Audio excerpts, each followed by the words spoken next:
Alors aujourd'hui, on va parler de quelque chose que beaucoup de gens ressentent, mais dont on ne parle pas assez, je trouve. Pourquoi les fêtes peuvent être si difficiles émotionnellement. On a tous en tête cette image des fêtes de fin d'année où tout le monde est heureux, entouré de ses proches, où tout est parfait. Mais pour pas mal de gens, c'est pas la réalité. En fait, pour certains, cette période est plutôt synonyme de stress, d'angoisse, voire de tristesse. Enzo a 28 ans et comme chaque année, il se prépare à retourner chez ses parents pour les fêtes de fin d'année. Mais pour lui, ce n'est pas vraiment une période qu'il attend avec impatience. En fait, ça fait déjà quelques jours qu'il commence à stresser, parce qu'il sait ce qui l'attend dès qu'il passera la porte de chez ses parents. Ses fameuses questions sur son boulot, sa vie amoureuse, ses projets d'avenir. À chaque fois, c'est pareil. Il y a ses cousins qui, eux, ont toujours l'air d'avoir tout réussi. Boulot stable, relations sérieuses et surtout un avenir bien tracé. Et Enzo, lui, de son côté, se sent pas à la hauteur. Il n'a pas encore trouvé ce qu'il veut vraiment faire et pour ce qui est de l'amour, disons que c'est plutôt assez calme en ce moment. Donc à chaque Noël, il redoute ces conversations qui finissent toujours par le mettre mal à l'aise. Alors, toujours célibataire? C'est pour quand le prochain boulot? Ça, c'est le genre de remarques qui lui font sentir qu'il est un peu à la traîne par rapport aux autres. Ce moment qui devrait être synonyme de détente, de rire, de bons moments en famille, devient pour Enzo une source d'angoisse. Si je te raconte l'histoire d'Enzo, c'est parce qu'il est évidemment pas le seul à vivre ça. Beaucoup d'entre nous ressentent une pression énorme pendant les fêtes. Cette période où on est censé se retrouver, se détendre, devient en fait un moment où on se sent observé, questionné et parfois même mis à l'épreuve par nos proches. Je t'ai donné l'exemple d'Enzo qui est un exemple parmi d'autres parce que les fêtes peuvent être encore plus dures pour certaines personnes parce que ça rappelle des souvenirs, ça rappelle une période compliquée, parce qu'on est seul, parce qu'il y a énormément de raisons bien sûr. Enzo, lui, quand il pense aux fêtes, c'est pas la joie qui lui vient en tête clairement. Lui, il se sent sous pression par rapport aux questions, par rapport à l'obligation de répondre à des attentes que lui-même n'a pas choisies et il se retrouve à être comparé en permanence à ses cousins par exemple. Donc lui, ça va être plutôt un Noël synonyme de stress. Mais en fait, beaucoup de personnes trouvent cette période de fête vraiment difficile et pour plein de raisons différentes. Peut-être que toi aussi tu ressens cette pression ou que tu redoutes certaines conversations. Ou alors que cette période te rappelle des souvenirs douloureux. Quoi qu'il en soit, les fêtes ne sont pas toujours forcément une période facile à vivre. C'est dur quand on se sent pas bien de voir tout le monde heureux. Cette injonction un peu à être heureux, à être gai, à être enjoué, alors que au fond de soi, c'est pas une période sympa et qu'on le vit plutôt mal. Donc dans cet épisode, on va parler des raisons pour lesquelles cette période peut être émotionnellement compliquée. On va parler de la pression sociale et familiale, de la comparaison, des souvenirs douloureux qui remontent parfois à la surface. Et on va aussi voir comment gérer tout ça pour que tu puisses accepter que ça soit différent pour toi ou te protéger ou mieux le vivre. Donc, je suis Erika, coach en gestion des émotions et praticienne clean. Et aujourd'hui, donc, on va parler de cette pression, cette injonction à être heureux à Noël en période de fête, quand pour nous c'est pas synonyme de joie. Comme je te disais, il y a quelque chose qu'on n'analyse pas toujours, c'est la pression de l'image parfaite qu'il y a pendant les fêtes. Je pense que tu vois de quoi je parle. Cette espèce d'image idéalisée qu'on nous balance partout, sur les réseaux, dans les pubs, à la télé, à la radio. On voit des familles réunies autour d'un sapin qui est magnifique. Tout le monde sourit, les enfants ouvrent leurs cadeaux, les repas sont merveilleux. Bref, une version parfaite de Noël ou des fêtes de fin d'année. Le problème, c'est que cette image qu'on voit partout finit par nous imposer des attentes. Il faut que nos propres fêtes ressemblent à ça, alors on se met la pression pour que tout soit parfait. On veut une belle déco, des repas exceptionnels, des cadeaux qui feront plaisir à tout le monde, des moments magiques en famille. Mais ce qu'on voit dans les pubs ou sur les réseaux ou dans les films, c'est une version complètement filtrée et idéalisée, on est d'accord. Plus on essaye de coller à cette image parfaite, plus on se met la pression et plus on est frustré parce que ça va pas se passer comme prévu. Enzo, lui, quand il pense aux fêtes, il voit déjà venir les questions embarrassantes, les conversations tendues. Alors forcément, il sait que Noël va pas ressembler à ces versions parfaites qu'on lui montre, et ça peut créer un sentiment d'échec, comme si les fêtes étaient moins bien que ses fêtes à lui étaient moins bien que celles des autres. Et évidemment, on peut tous tomber dans ce piège, parce que franchement, il y a toujours des imprévus. Qui n'a pas connu la dinde qui crame, ou que sais-je, ou le cadeau oublié à la dernière minute, ou l'invité de dernière minute justement qui n'a pas de cadeau du coup. Enfin, Noël est aussi différent dans chaque famille que chaque famille est différente.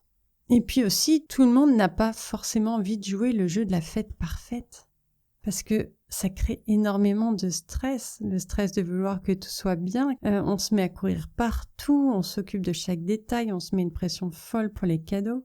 Et au final, au lieu de profiter du moment, on passe plus de temps à s'inquiéter que tout soit parfait. Alors, bien sûr, je suppose que tu as conscience que les pubs, les films de Noël, c'est pas la vraie vie. Si c'est pas le cas, je te le dis. Mais oui, ça nous fait rêver, c'est sûr. Tout ça pour dire que ce qui compte, c'est de vivre le moment comme il est, en fait. Comme il est ou comme on a envie de le prendre, sans se forcer à correspondre à l'image idéale, mais à se dire comment moi j'ai envie de vivre cette période. Est-ce que j'ai envie d'être seule? Est-ce que j'ai envie d'être avec du monde? Est-ce que j'ai envie d'offrir des cadeaux ou de recevoir des cadeaux? Et en fait, juste être aligné avec soi. Donc, si tu as envie d'être seule à Noël, t'imposes pas de vivre un moment avec des personnes avec qui tu n'as peut-être pas forcément envie d'être. Peut-être que tu as peur de blesser quelqu'un, peut-être que tu as peur de décevoir, tu as peur des reproches qu'on peut te faire. Mais si c'est pour que tu le vives mal, elle est où la priorité en fait?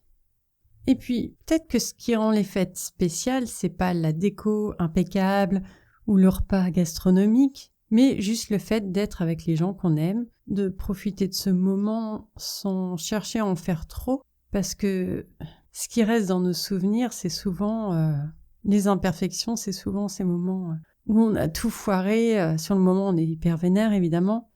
Et puis, quelques années après, on en rigole. Tu te souviens, ce jour-là, ce qui s'est passé, etc. C'est ça qui reste des souvenirs.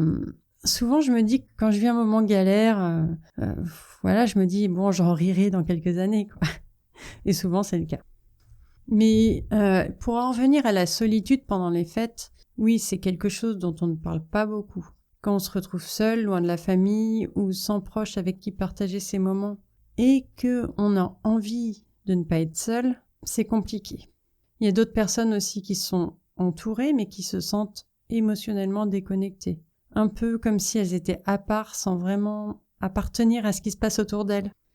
Et pour ceux qui sont seuls pendant les fêtes, donc que ça soit émotionnellement ou physiquement, j'ai envie de dire, ça peut être une période encore plus difficile à vivre, parce que tout le monde autour a l'air de faire la fête, de partager des moments joyeux, et toi, tu te sens isolé.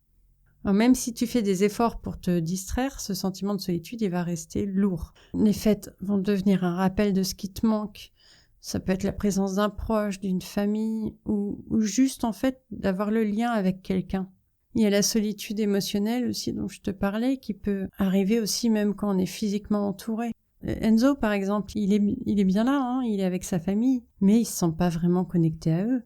Il va participer aux conversations, aux repas, mais au fond, lui, il ressent juste une distance, en fait, comme s'il n'était pas à sa place. Et ce genre de solitude, il est plus difficile à reconnaître, c'est plus difficile d'en prendre conscience, mais c'est tout aussi pesant. Et ce qui rend ça encore plus dur, c'est le contraste avec ce qu'on voit autour de nous, surtout sur les réseaux. Pendant les fêtes, les photos de famille heureuses, les repas, les moments partagés, il y en a plein les fils d'actualité.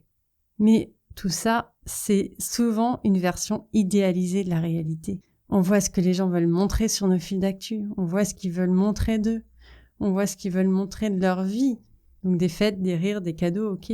Mais évidemment, ils vont pas poster les disputes de famille ou les moments où ils se sentent mal. Et ça crée un décalage avec notre réalité à nous.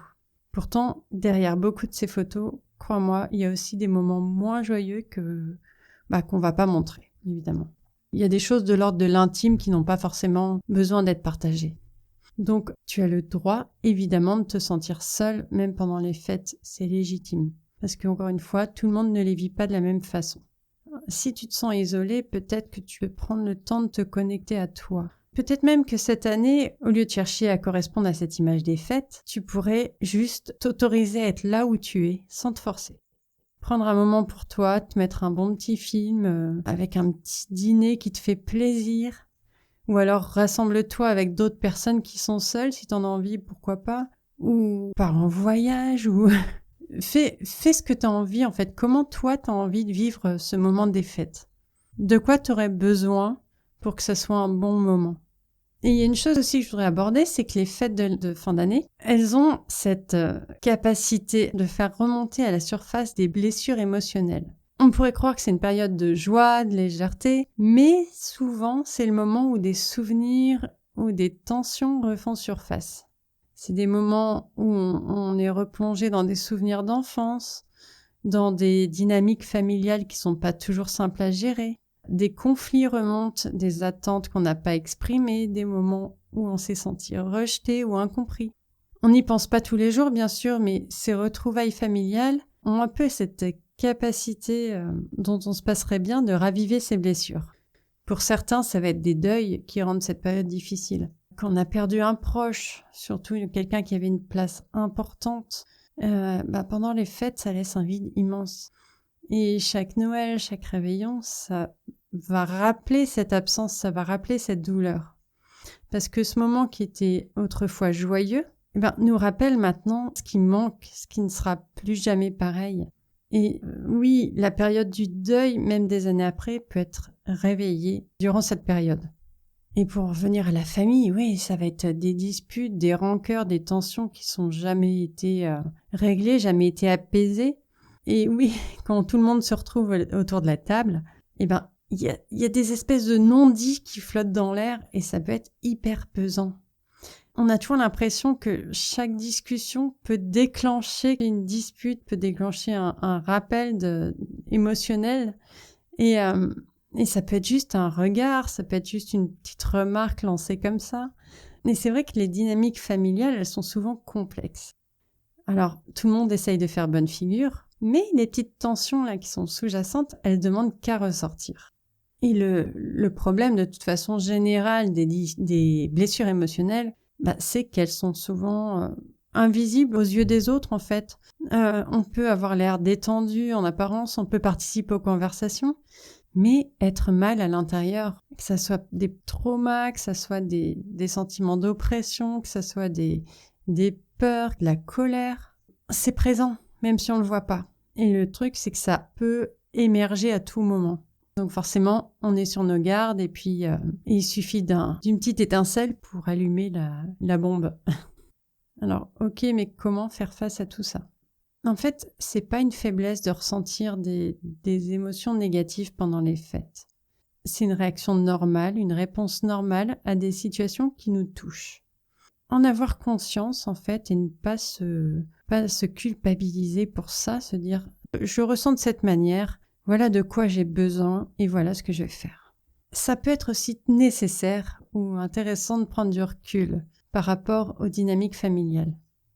Si tu sais que certaines conversations ou situations sont source de tension, tu peux poser des limites. Ça peut être choisir de ne pas entrer dans certains débats ou de prendre un moment pour toi si tes émotions deviennent trop lourdes à gérer, à porter. T'es pas obligé de tout résoudre pendant les fêtes. Si certaines blessures sont trop douloureuses, tu peux t'isoler, tu peux aller prendre l'air, tu peux dire stop aussi. En fait, les fêtes, c'est plus que des repas partagés ou des cadeaux. C'est un moment où les émotions refont surface. C'est un moment où ce qu'on pensait avoir laissé derrière nous revient. Mais c'est peut-être le moment de te dire aussi quelle est l'émotion qui est là et comment je peux faire pour l'apaiser. Comment je peux mieux la vivre. Comment je peux comprendre ce qu'elle veut me dire et le besoin qui est derrière en fait. Et il y a aussi tout ce qui est bilan perso, on va dire. La période des fêtes, c'est un moment où on commence à faire un bilan sur sa vie, sur son année. On se retrouve autour de la table avec la famille, les amis, et on peut se demander où est-ce que j'en suis moi dans tout ça. C'est un peu comme si ce moment de pause dans l'année te forçait à faire le point sur la situation. Au niveau du boulot, des relations, des projets de vie. Pour Enzo, par exemple, ça devient compliqué parce que chaque année, sa situation est comparée avec celle de ses cousins. Lui, il est encore en train de chercher sa voie, ou peut-être il a pas envie d'avoir une vie linéaire toute tracée, et peut-être qu'il a envie de rester célibataire. Enfin, donc voilà, il y a ce que lui, il a envie, et il y a la société, la comparaison sociale. Et c'est ça qui complique les choses, c'est quand on se compare, quand on se retrouve avec des gens qui, en apparence, ont réussi. Ils semblent, dans tous les cas, avoir une longueur d'avance. Et quand tu compares ta situation à la leur, souvent tu te sens en échec. Comme si t'étais pas à la hauteur, comme si t'étais inférieur, comme si t'étais le vilain petit canard. Et évidemment, ça te fait douter de toi. Et le problème avec cette comparaison, c'est qu'elle est rarement juste. On voit qu'une partie de la réalité. Tu regardes tes cousins, tes amis, et tu te dis qu'ils ont tout pour eux, que c'est un modèle, en tout cas un modèle pour d'autres, peut-être pas pour toi. Mais dans tous les cas, tu sais pas forcément ce qu'ils vivent, tu sais pas ce qu'ils ressentent. Ma tante dit souvent, on n'est pas dans le lit des gens. Et c'est vrai en fait, parce que tu vois des gens que ce qu'ils veulent montrer, que ce qu'ils te montrent. Tu vois pas le reste, tu vois pas leurs doutes, tu vois pas leurs inquiétudes, tu vois pas leurs difficultés, leurs problèmes. Et donc cette comparaison, elle est biaisée.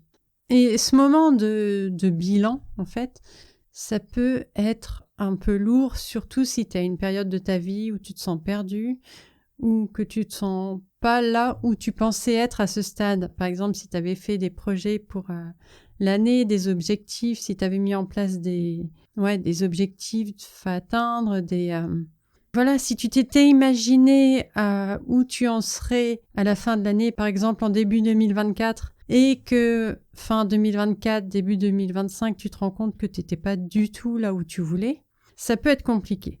Et c'est vrai que les fêtes accentuent cette sensation parce que on va parler des réussites des uns et des autres, on va parler des promotions, des mariages, des nouveaux bébés, des réussites entrepreneuriales, de tout ce que du bilan en fait et dire aussi et toi c'est quoi tes projets pour l'année prochaine, qu'est-ce que tu as envie et donc en disant tes projets, en disant ce dont tu as envie, tu vas implicitement faire une sorte de contrat qui dit « je vais en être là à la fin 2025 » en te disant que si t'en es pas là, tu auras toujours quelqu'un pour te le faire remarquer.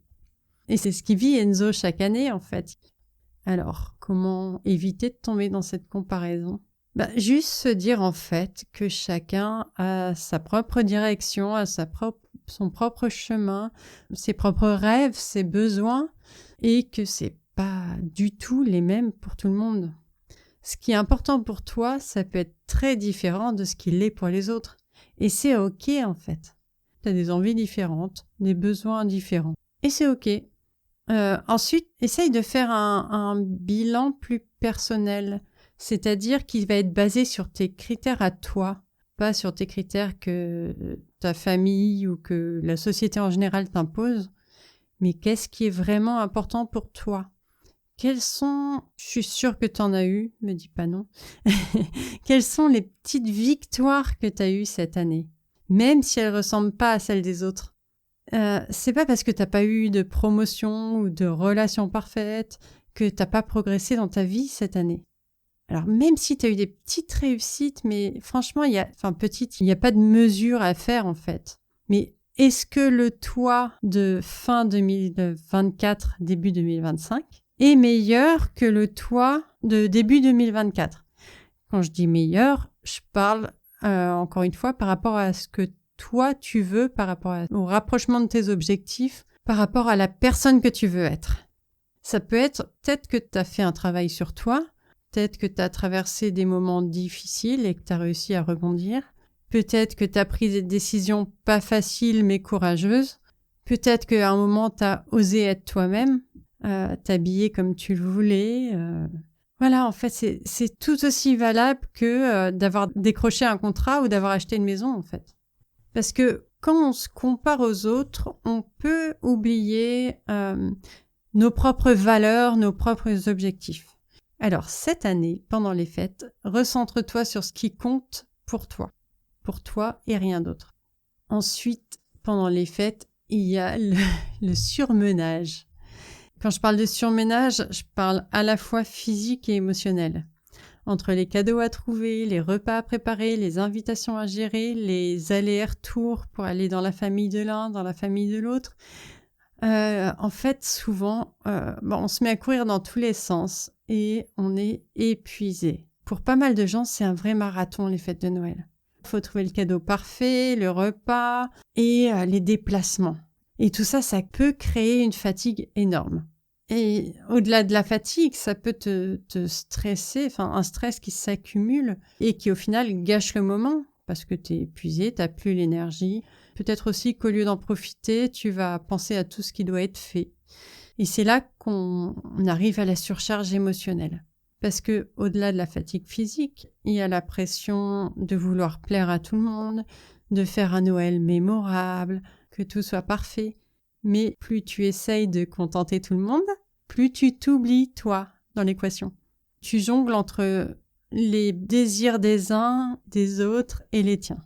Les parents veulent une chose, les enfants une autre, et toi, au milieu de tout ça, t'essayes de satisfaire tout le monde.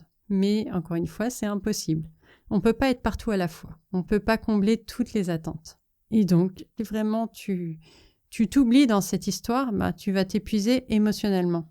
Alors, le truc, c'est qu'en fait, la pression, elle est généralement pas imposée par les autres. Souvent, c'est toi-même qui te la mets. Et donc, ça t'écrase. Alors, commence par accepter qu'en fait, tout sera pas parfait et que c'est OK. Les fêtes, c'est pas censé être un spectacle. C'est un moment à partager. Et si tout se passe pas comme prévu, ce qui est souvent le cas, est-ce que ça a déjà été la fin du monde? Non.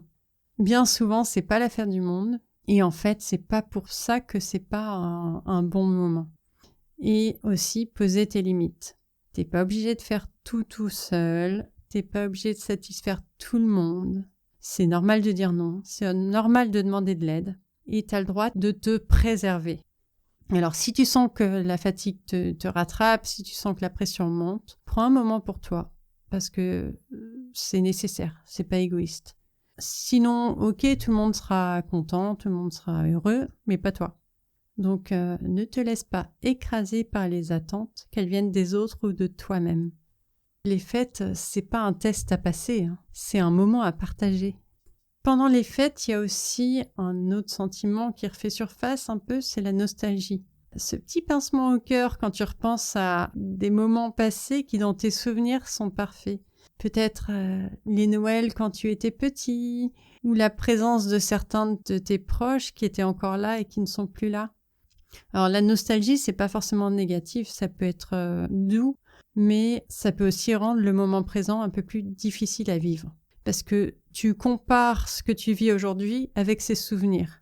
On sait que nos souvenirs sont modifiés inconsciemment, bien sûr, mais ils sont modifiés, réinterprétés, etc.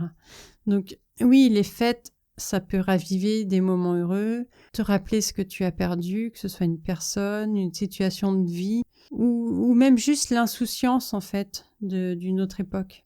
Mais oui, les choses ont changé, certainement. De toute façon, les choses changent perpétuellement. Et malgré tes efforts, peut-être que tu n'arrives pas à retrouver cette magie que tu ressentais autrefois. Mais tu peux recréer une nouvelle magie. En fait, faut juste accepter que chaque fête, tout comme chaque jour d'ailleurs, est différente. Les moments que tu as vécus par le passé, ils appartiennent à une autre époque. Ils appartiennent à un contexte qui était différent. Et même si tu cherches à recréer exactement la même magie que par le passé, ça se passera pas de la même façon. Parce que c'est pas possible, tu peux pas recréer la même chose. Par contre, tu peux créer des nouveaux souvenirs, des nouveaux bons moments qui seront plus tard des bons souvenirs. Donc, essaye de recalibrer tes attentes. Les fêtes vont probablement pas être à la hauteur de ce que tu as en tête, mais ça veut pas dire qu'elles n'ont pas de valeur. Peut-être que ce Noël ne sera pas aussi magique que les autres, en tout cas que ceux que tu as connus, mais il peut avoir une autre magie, une autre importance. Ce qui est important là-dedans, c'est de pas laisser la déception et effacer ce qui est bon dans l'instant présent. Essaye de voir les fêtes pour ce qu'elles sont, des moments imparfaits, remplis de petites joies, de petites tensions parfois, mais dans tous les cas uniques. Recentre-toi sur l'essentiel. Ce qui compte vraiment pour toi, c'est quoi? C'est de passer un bon moment avec ceux que t'aimes, prendre un peu de temps pour te reposer, te reconnecter à toi-même, Je sais pas, reviens à ce qui a du sens pour toi. C'est pas un concours pour voir qui a la plus belle déco ou les plus beaux cadeaux. Peut-être que toi, t'auras juste envie de passer du temps en petit comité, ou seul, ou avec des amis plutôt que la famille. Peu importe en fait, ce qui compte, c'est que tu vives cette période comme toi tu en as envie ou besoin. Tu te donnes la permission de ressentir, de poser tes limites et de vivre cette période à ta manière. Si tu arrives à faire ça, à te centrer sur ce qui compte vraiment pour toi, tu devrais pouvoir aborder cette période avec beaucoup plus de sérénité.